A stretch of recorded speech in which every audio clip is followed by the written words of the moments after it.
Hello everyone. Today I did some work on my '05 Dodge Ram, so got some work done today. So hopefully you'll enjoy the videos and pictures that I did. Couldn't really do much, but I got most of the front end completed. Just got to move over brake lines to the new stuff. So we'll see what happens in time. Hopefully everything will get done. I'll post another video because I'll be doing the rear end tomorrow. So guys, all have a great day. Hope you enjoy. Bye. Alright, so here we go. Replaced tie rod, sway bar link, fixed the shock. The bolt wouldn't go in anymore, so new control arm down here, lower control arm, new upper control arm, new rotor,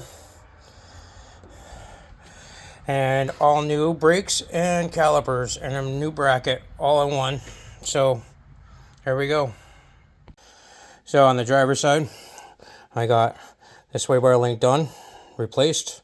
The other day I put a brand new bolt in on the shock itself, and I put new rotors, calipers, and a caliper bracket, and ceramic pads. So that's the front end. That's all it needed to be done on the driver's side. Passenger side was the worst.